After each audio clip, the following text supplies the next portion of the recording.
From WCCO Television, this is a special World Series edition of the 10 o'clock news on Channel 4.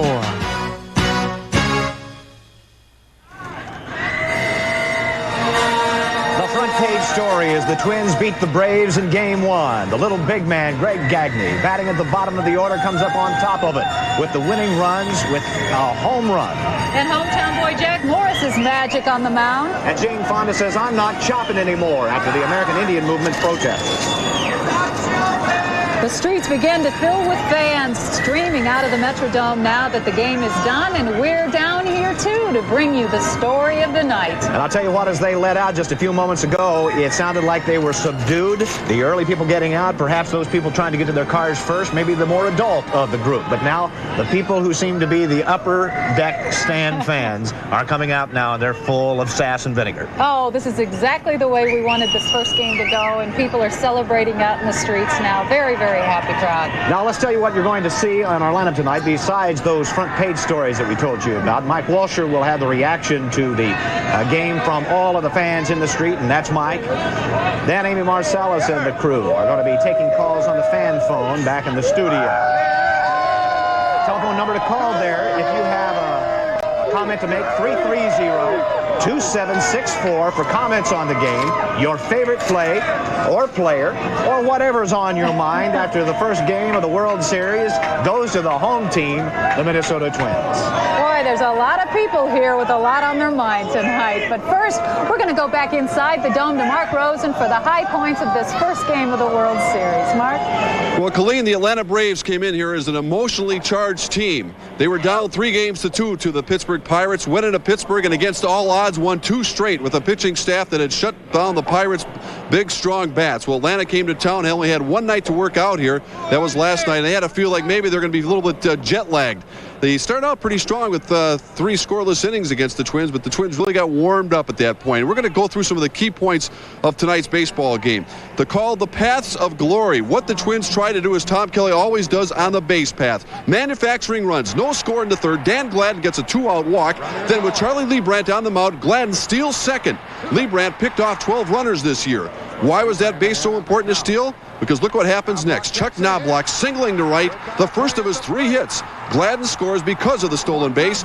Knobloch does get caught in the rundown, but aggressive base running is the keynote to the Minnesota Twins under Tom Kelly, and they had a 1-0 lead at that point. By the way, the Atlanta pitching staff had 24 consecutive scoreless innings until that time. Now, next, we'll call it the home plate special for the Minnesota Twins. We've headlined it already. Greg Gagne bats 9th in the lineup. He struck out his first time up. The book on Gagne, pitch him low and away. He'll chase the bad pitch. In the 5th inning here, runners on 1st and 3rd after singling his first time up. Gagne here goes deep and looking pretty bad his first time up against Charlie Leibrandt, but he comes back and gets that home run. And then it's Ken Herbeck, who started breaking out of his postseason slump in Game 5 at Toronto and continuing tonight with a double and this 440-foot home run in the 6th inning, and that made the score 5-1 Twins. Again, the key play, though, was Greg Gagne and Charlie Leibrandt throwing a terrible pitch up in Gagne's strike zone. Herbeck taking a short curtain call before the sellout crowd here. Jack Morris, as always, 2-0 in the postseason coming into tonight. He did it with a bad cold against Toronto. He didn't need to have to worry about that tonight. He said, "I felt like King Kong starting the game, and it was King of the Hill." Morris is at his best in the tough situations. And here it is again. Twins leading 4-1. The Braves have runners on 2nd and 3rd, 2 outs. A base hit would cut the lead to 4-3.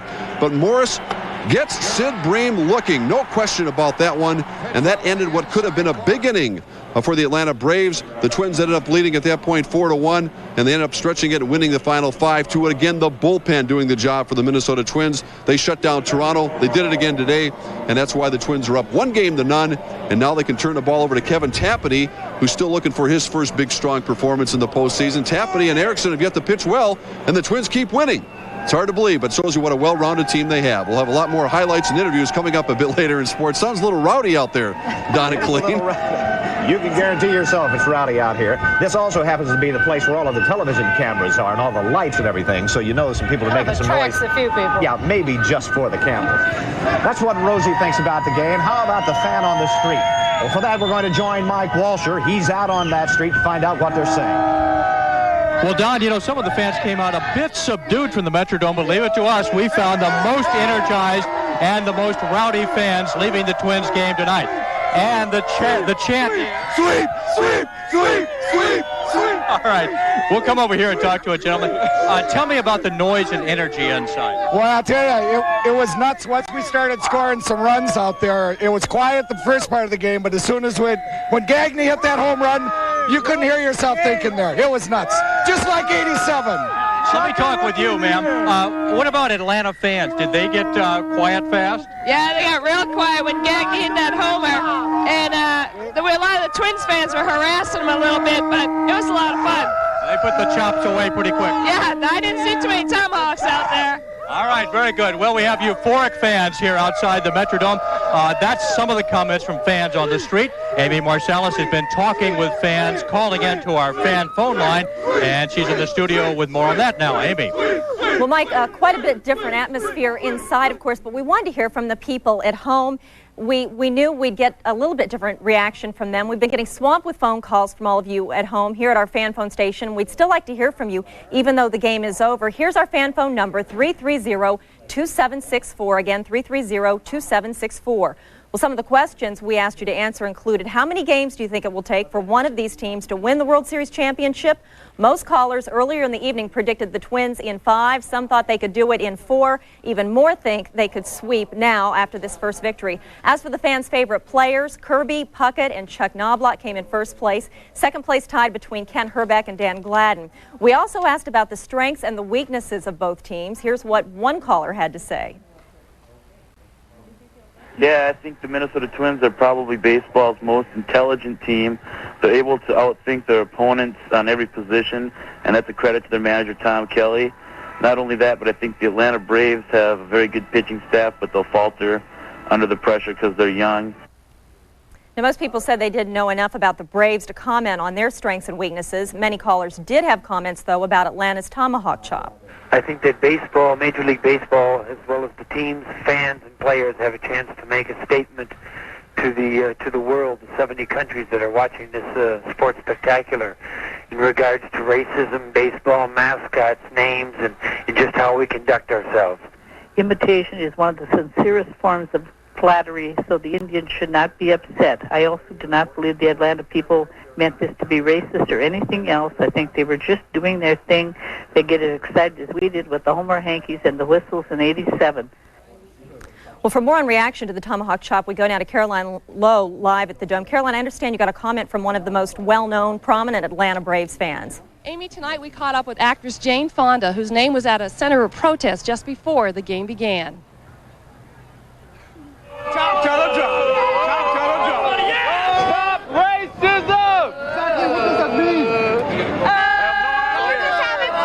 Atlanta fans came to the Dome armed with their tomahawks.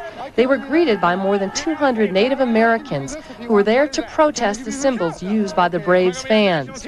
Most controversial and most visible has been the tomahawk chop seen on national television in recent days, with thousands of fans doing it, including some of the most prominent ones. Only 100 feet from the protesters, actress Jane Fonda quietly arrived in a limousine tonight with her fiancé, Braves owner Ted Turner. Fonda and Turner ducked in a side door. They managed to avoid running into the protesters and their signs. Many criticized the longtime political activist for using the tomahawk chop. We don't want that chop no more.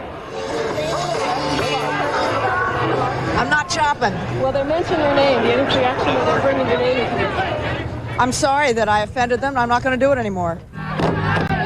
Later, Native American leader Clyde Bellecourt reacted to Fonda's apology. We want her to convince her fiancé that they all should give up the chop. And they should give up the names, the Atlanta Braves, and come out with some type of public statement condemning that kind of racist behavior. And Don and Colleen, Clyde Bellecourt says that Jane Fonda is really serious about giving up the tomahawk chop, serious about her concerns, and she should join them tomorrow night when there will be another protest in front of the Dome. Okay. So, as I understand that, Caroline, there will be a protest every night that there is a game here. Apparently that's She can't hear, the crowd's too loud out there, but I think that's true. There will be a protest staged here every night that there is a game with the Atlanta Braves. Did you happen to see inside the Metrodome 303-83.